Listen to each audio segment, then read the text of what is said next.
Hey, I'm Chris Kraft, and this is Confessions of a Sandbox Teacher. Let me start by encouraging you. If you're a new teacher and you're watching this, great job. Hopefully, throughout the K-12 online conference, you'll have opportunities to learn, opportunities to explore, and inspiration to play. I often wish that when I were a brand new teacher, I had opportunities like this for informal or perhaps even formal online professional development. You do, and you've realized it. Now go find another teacher and share this with them also. You see, because a sandbox can become lonely.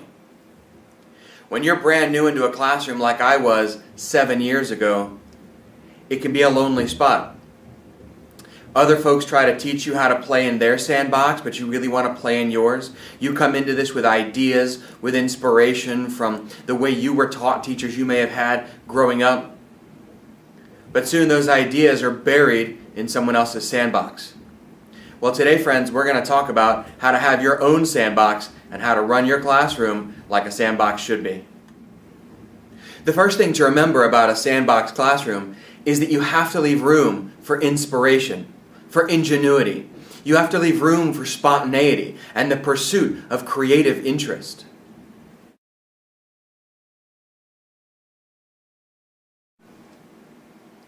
In 2004, I graduated with a bachelor's in Spanish from the University of South Carolina. I took some time to find myself and explore Peru. I spent a little time in Honduras a few years before that. But when I got back in 2005, I realized I needed a job. Well, my mom is a wise woman and she's a teacher. So we began talking, and I figured out that in South Carolina there's a program called PACE, the Program for Alternative Certification. Well, because I went to college to be a Spanish major rather than an education major, I didn't have any education courses. So I joined the PACE program. PACE took 3 years, and it's how I earned certification to be a teacher.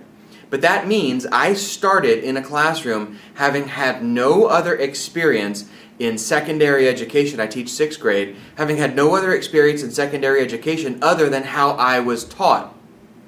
Now, of course, because that's all I had to go on, I had lots of, well, I'll never do this, and I had lots of, well, I loved this teacher, but I had to really critically examine why.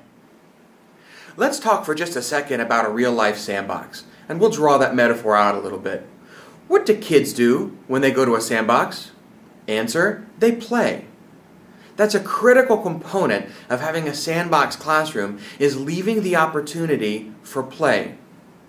Now, I teach 6th grade, so if I were to tell my kids, hey, you've got the opportunity to play today, of course they would take that to mean, wrestling, or, girls would sit and giggle about boys and hair. That's 6th grade for you. Now, perhaps if we were in an elementary school classroom, we said, okay, kids time, we have playtime today, they'd equate that to recess. So when we talk about play in the context of this presentation, we need to be cautious and define that term. So when we talk about play in terms of a sandbox and kids, we're talking about imaginative play. We're talking about that dump truck that you fill with sand, or the child fills with sand and takes it to the other side of the sandbox and then dumps it out. We're talking about construction equipment in a sandbox.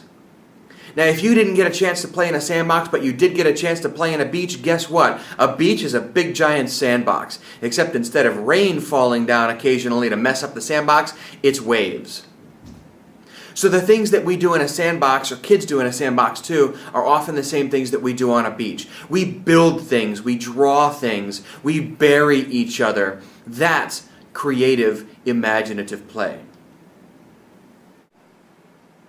You might be familiar with a man named Lev Vygotsky. He's most famous for his zone of proximal development, which, for the record, is typically misunderstood and only occupied 6 pages of his volumes and volumes of writing.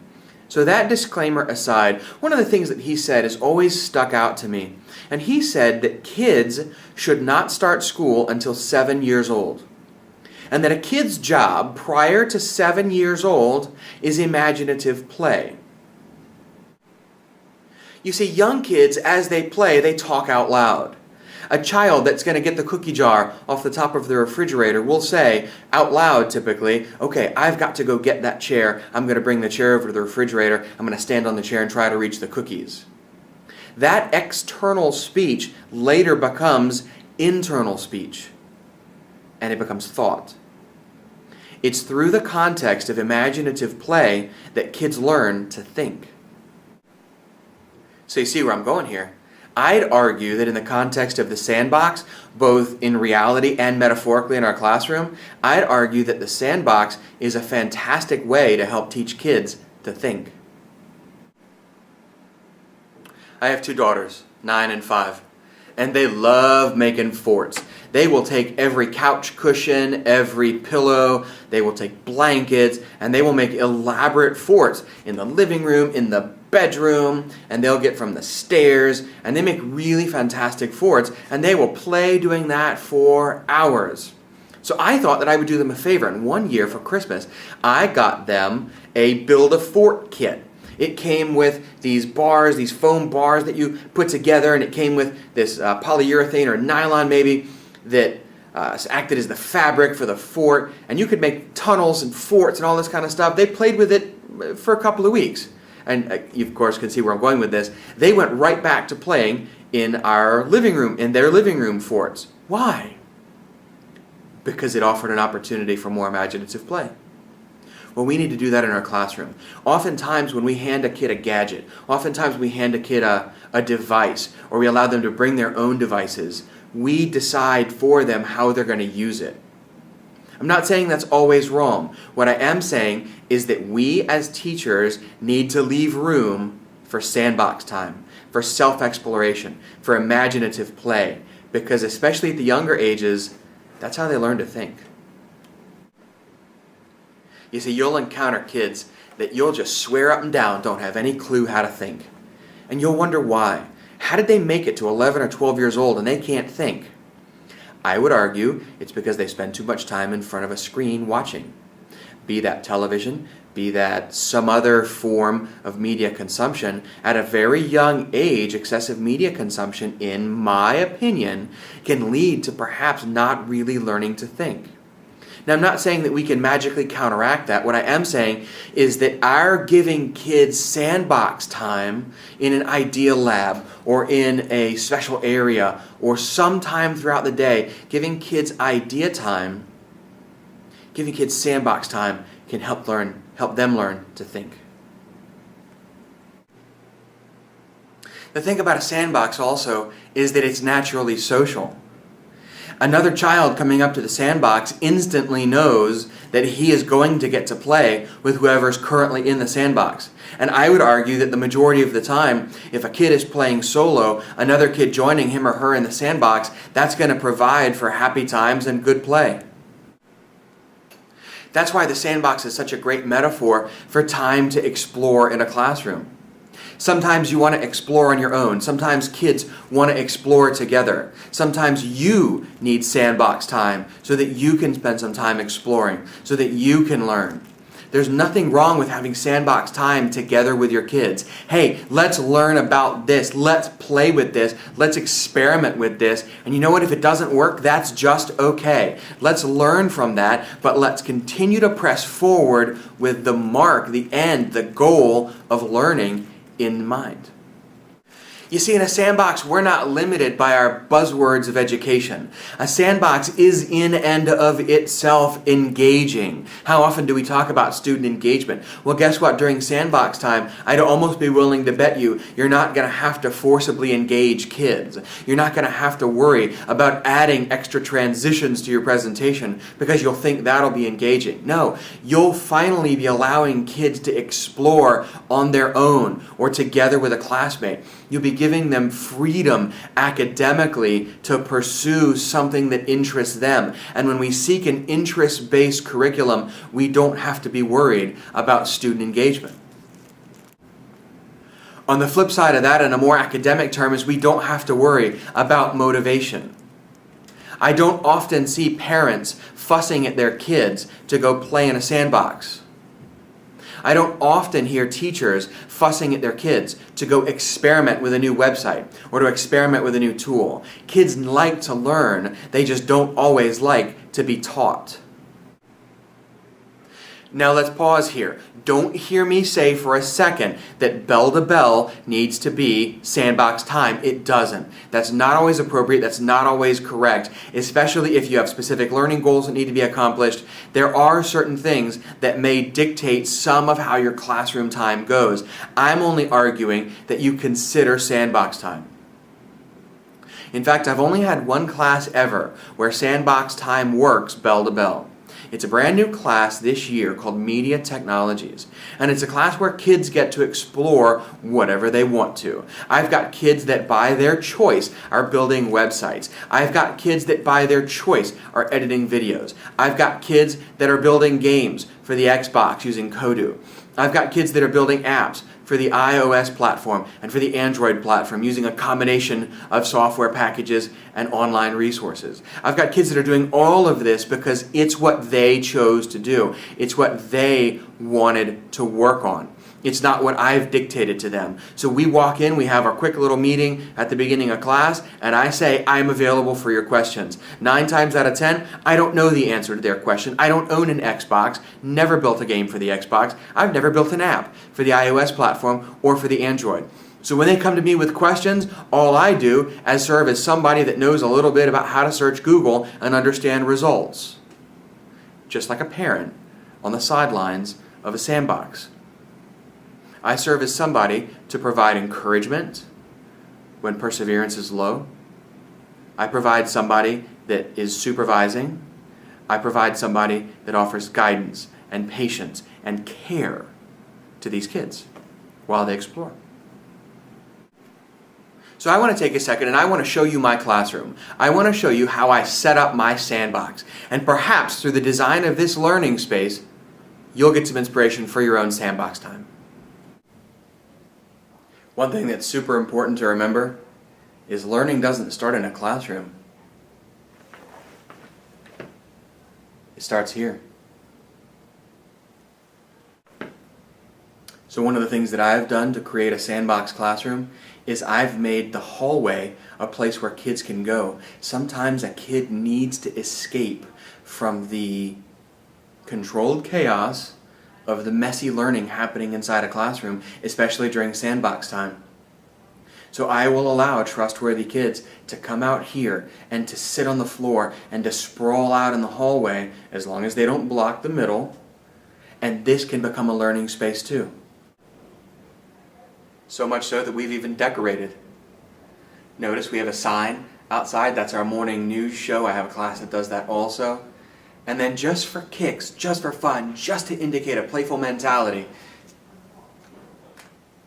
decorations above the sign that says it's my room. Because I want to show the kids that I like to play too. I want to show the kids that I can be creative too. I want to show the kids that I can think out of the box too. Design informs intent, right? What would you think walking into a classroom with these hanging from the sign? What would you think walking into a classroom decorated, kids made that? Would you be already disposed for fun? Perhaps. But the point is, learning takes many, many forms and many places.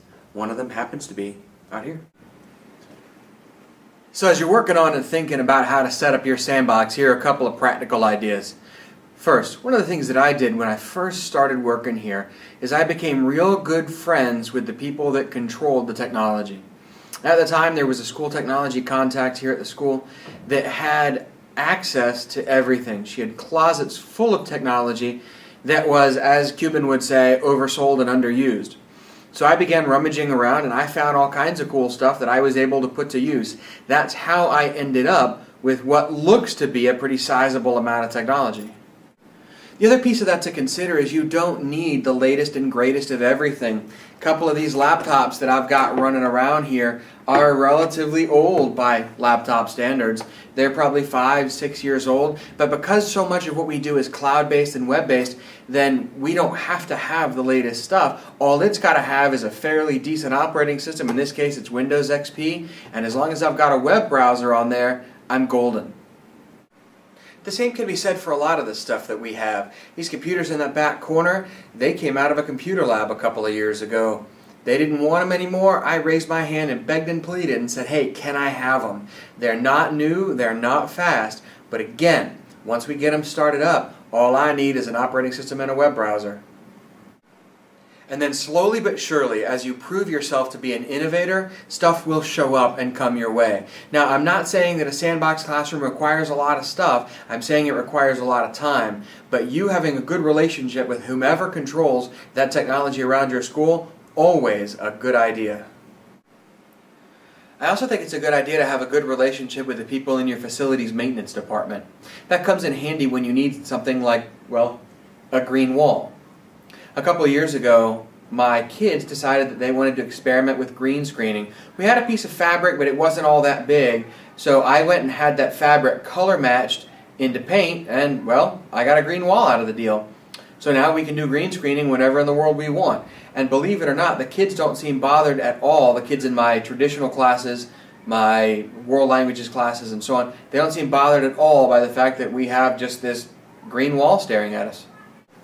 The guys in my school are so awesome that they even painted my stool green so that I can get kids to pretend like they're flying and so on. So it's important to have good relationships with people that work in your school. That's good advice anyway, but it's particularly good advice when you're going to be doing innovative stuff in your sandbox.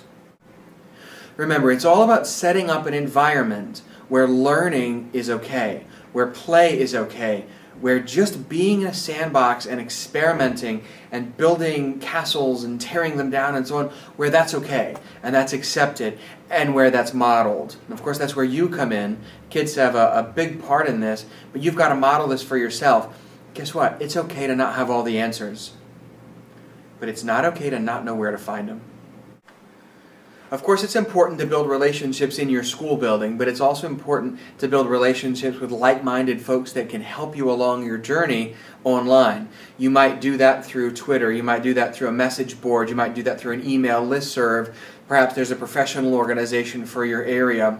However you go about doing it, let me encourage you to build a network of online colleagues that you can turn to when you need some help. I've found over the years that these folks have provided me with inspiration, encouragement, comfort when I've botched it up, the whole 9 yards. They've become more than colleagues, they've become friends. Let me also encourage you to attend conferences. If there's a conference in your particular area, if it's not a technology conference, if it's a content conference, please consider presenting technology in that area, no matter how simple it might seem, or present the sandbox idea. Present the notion that we need to give our kids opportunities to be kids. But more than anything, friends, you just gotta try. Each and every day when I walk in the doors of the school building, I try to think of something new that I'm going to try. Some of the times it works, some of the times it doesn't. It doesn't really matter. But the fact is that each day when those kids walk through my door, they know that they're going to have a teacher that's learning also. I hope you are going to enjoy the K-12 online conference. I'm Chris Kraft. I would love to hear what you think. How are you going to set up your sandbox? Connect with me. On Twitter, I'm Crafty184. You can find me at ChristopherCraft.com. And certainly, I would love to connect with you anyway, including right here on the K-12 Online Conference page. Hey, thanks for spending these couple minutes with me today. Hope to talk to you soon.